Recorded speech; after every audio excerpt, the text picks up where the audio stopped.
The classroom door clicks shut at 4:15 p.m., and Mason Turner's voice cuts through the empty space. You know what I love about you, Ava? You flinch before I even touch you. Ava Reed keeps her eyes on the textbook she's packing. The fluorescent lights hum overhead. 23 desks sit empty around them. Her backpack rests against the chair leg, a faded unit patch visible on the front pocket. The kind veterans wear to remember. Mason leans against the teacher's desk, arms crossed. That easy smile he uses when adults are watching nowhere to be found. Ethan Cross stands by the door, phone already out, already angled. Broken little bird, Mason continues, taking a step closer. That's what my dad called you after the accident. After your dad? He makes a whooshing sound, hands spreading wide. After everything fell apart. Ava's jaw tightens. She zips the backpack slowly. Her therapist taught her breathing patterns. 4 counts in. Hold. 4 counts out. But her hands still tremble when she reaches for her father's photo. The small frame she keeps on the corner of the desk. I'm leaving, she says. Her voice comes out smaller than she wants. Mason moves fast. His palm slaps down on the photo frame before she can grab it. The sound cracks sharp in the quiet room. You're leaving when I say you can leave. She looks up then, looks him in the eye for the first time in 3 weeks. Move your hand. He laughs. Actually laughs. Then he leans in, his breath coffee stale and too close. Or what? You gonna cry again? Gonna shake and stammer like you did when Principal Holloway asked why you're always alone? Ethan shifts by the door. The phone camera light blinks red. Ava stands. The chair scrapes back. She's 5 feet 4 inches in sneakers with duct tape holding the soles together. Mason's 6 feet 1 inch in designer high tops that cost more than her monthly bus pass. But she doesn't step back. I asked you to move. Mason's hand lifts off the photo frame. Then his finger flicks it. The frame tips, tumbles, glass shattering against the tile floor. Her father's face splits across 3 jagged pieces. Something cold washes through Ava's chest. Not panic. Something older. Something that knows how to wait. She kneels, picks up the largest shard of glass. Her reflection fractures across her father's uniform. The medals he earned, the smile he wore before the insurance company denied his claim. Before Senator Turner's veteran fund, the one that promised help, sent back a letter that said insufficient documentation. Before her father died waiting. Mason's shoe comes down on another piece of glass. The crunch is deliberate. Oops. Guess it runs in the family, breaking under pressure. Ava sets the glass shard on the desk. Her hand doesn't shake anymore. She straightens, and for a moment, Mason's smile flickers.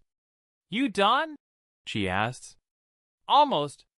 He reaches out, and his palm shoves her shoulder. Not hard, just enough. The kind of push that looks like nothing on camera. The kind that makes her stumble back into the desk edge. Pain flares across her hip. Her breath catches. Ethan zooms in. Ava grips the desk corner. Her knuckles go white. The metal edge digs into her palm, grounding her. She counts her breaths again. 4 in, 4 out. Mason's already turning away. Come on, Ethan. She's boring when she doesn't fight back. They head for the door. Ava watches them go.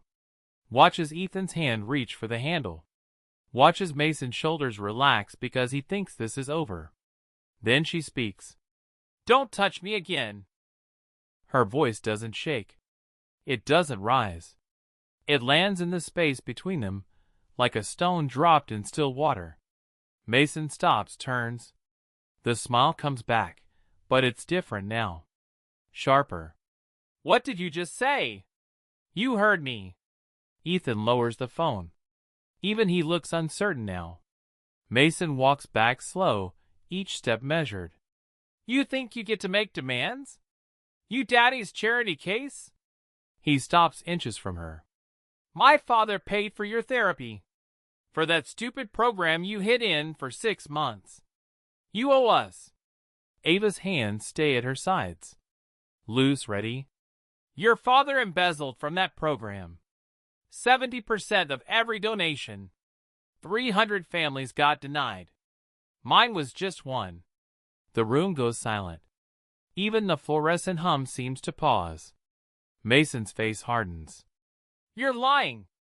Fund 7B, Ava says. Check the discrepancy reports. Check the audit requests your dad's lawyer keeps blocking. Check the spreadsheet I've been building since January. Ethan's phone dips lower. Mason, maybe we should. Shut up. Mason's hand shoots out, grabbing Ava's wrist. His grip is tight, meant to hurt. You don't know what you're talking about. Ava looks down at his hand, then up at his face. Let go.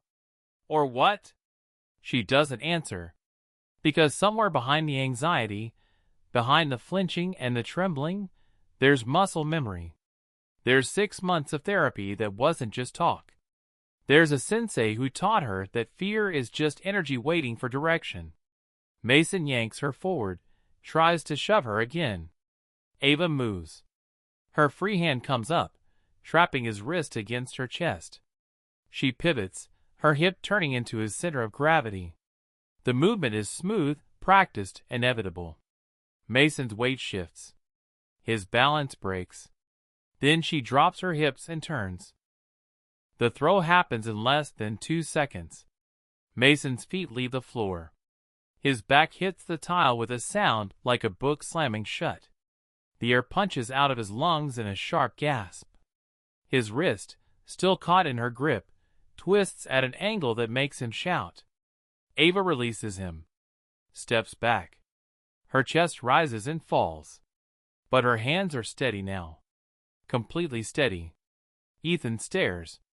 The phone hangs forgotten at his side. Mason rolls onto his side, clutching his shoulder. You? He gasps. You attacked me. Ethan, you got that right? She attacked me.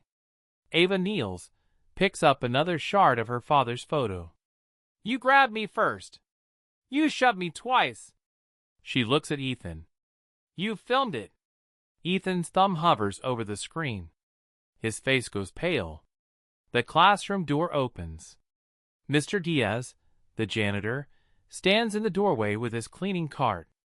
He's wearing his maintenance uniform, but there's a patch on his sleeve, faded and old. Same unit as Ava's father. Same deployment year. He looks at Mason on the floor, at Ava standing, at the shattered glass between them. Everything okay in here? His voice is calm. The kind of calm that's seen worse. Mason scrambles up, cradling his arm. She attacked me. Call someone. Call security. Mr. Diaz sets his cart in the doorway, blocking the exit. I heard shouting. Came to check. He looks at Ava. You hurt, miss? She shakes her head. Good. He pulls out his radio. I'll call the vice principal. We'll let them sort it out. She's crazy. Mason's voice cracks. She just threw me. Mr. Diaz tilts his head. That's so? Because from where I was standing in the hallway, looked like you grabbed her first. Saw it through the door window. Funny thing about these old doors, glass is real clear. Ethan takes a step back. The phone slips into his pocket. Mason's face goes red. My father will. Your father will what? Mr. Diaz's voice doesn't rise. Doesn't need to. I fought with her dad. Kirkuk 2007. We wrote letters to your father's fund when we got home. Know how many responses we got. He holds up his hand. Makes a 0. So whatever threats you're planning, son, maybe save them for someone who scares easier. The vice principal arrives 6 minutes later. Vice Principal Calloway takes in the scene. The shattered glass. Mason clutching his shoulder. Ava standing straight, face neutral. Mr. Diaz at the door. Someone want to tell me what happened. Mason launches in immediately. She attacked me, Miss Calloway, completely unprovoked. We were just talking and she lost it. Threw me to the ground. I think my shoulders dislocated. Calloway's eyes flick to Ava. That true? He grabbed me. Ava says. Shoved me into the desk, then grabbed my wrist when I asked him to leave. I defended myself. She's lying. Mason's voice goes higher. Ethan, show her the video. Ethan's hand doesn't move toward his pocket. He stares at the floor. Ethan. Mason snaps. Ethan swallows. I didn't catch the whole thing. Phone died. Mason's jaw drops. What? No, you were just. Battery's dead. Ethan pulls out the phone. The screen is black. He must have turned it off or deleted the file. Either way, the evidence is gone. Calloway sighs. Ms. Reed, you understand how serious this is? If you put your hands on another student. She didn't start it. Mr. Diaz's voice cuts through. I saw him grab her through the door window. He made the first contact. Calloway's expression tightens. She looks between them, calculating. Mason Turner, senator's son. The family that just funded the new STEM wing. Versus Ava Reed, scholarship student. No connections. The math isn't hard. Ms. Reed, I'm going to need you to come to my office. Calloway's tone is firm. Mason, go see the nurse. We'll sort this out properly. Ava picks up her backpack, slides the broken photo frame inside, careful with the glass. Her hands still don't shake. As she passes Mr. Diaz, he nods once. Small, almost invisible. She nods back. In the vice principal's office, Calloway gestures to a chair. Ava sits. The vinyl squeaks under her weight. You want to tell me your side? Ava recites the facts. Mason's arrival after class. The taunts, the shove, the grab, the throw. She doesn't embellish. Doesn't need to. Calloway listens, fingers steepled. When Ava finishes, there's a long silence. Ms. Reed, I understand you've been through trauma. The accident. Your father's passing. That's difficult. But assault is assault. Even if you felt threatened, there are proper channels. He shoved me first. So you say, but without video evidence. Mr. Diaz saw it. Calloway's lips pressed thin. Mr. Diaz saw through a window from a distance. That's not the same as clear footage. She leans forward. Look, I'm trying to help you here. Mason's family has resources, lawyers. If they decide to press charges, this could follow you. Scholarships, college applications, everything. Ava's stomach drops. The words land exactly where they're meant to. Fear, pressure, silence. But Ava doesn't crumble. Instead, she reaches into her backpack, pulls out a thin folder, sets it on the desk. What's this? Calloway asks. Evidence. Calloway opens the folder. Her eyes scan the first page, then the second. Her face goes very still. Inside are printed spreadsheets, donation logs, expense reports. All from Senator Turner's Veteran Family Therapy Fund. Highlighted lines show discrepancies. Money in, money out. The math doesn't add up. 70% of donations rerouted to shell accounts. 300 families denied coverage, including one Sergeant First Class David Reed, deceased. Where did you get this? Calloway's voice is barely above a whisper. I requested them. Freedom of Information Act. The fund is registered as a nonprofit. Records are public. Ava's voice is calm, steady. I've been compiling this since January. Every discrepancy, every denied claim, every family that got a letter saying insufficient documentation while Senator Turner bought a vacation home in Aspen. Calloway closes the folder. Her hand shakes slightly. Miss Reed, this is serious. If what you're saying is true, it is true. And if Mason's family presses charges against me, I'm going to the State Journal with this, along with testimony from 4 other families and a formal complaint to the State Ethics Board. The room goes silent. The clock on the wall ticks. Calloway opens her mouth, closes it, opens it again. You understand what you're doing? The Turner family used their son's school as a reputation shield while they stole from veterans. Ava's voice doesn't rise, doesn't waver. And when that son assaulted me, you were ready to bury it because they paid for a new building. Calloway's face flushes. That's not. It is exactly that. Ava stands. I want a formal incident report filed. I want campus security to pull CCTV from the hallway outside the classroom. And I want Mason Turner suspended pending investigation. I can't just. You can. Or I can make a call right now. Ava pulls out her phone. I have the State Journal's investigative desk on speed dial. They've been waiting for me to say the word. Calloway stares at her. This quiet girl with duct-taped shoes and a dead father's photo in her bag. This girl who just threatened to dismantle a senator's career. Sit down, Calloway says finally. Let me make a call. 20 minutes pass in tense silence. Then the security officer arrives, a tablet in hand. He sets it on Calloway's desk, presses play. The footage is grainy, but clear enough. Mason entering the classroom. Ava packing her things. Mason's hand slamming down on the photo frame. The shove. Ava stumbling into the desk. Mason grabbing her wrist. Then Ava's movement, fast and precise. Mason hitting the floor.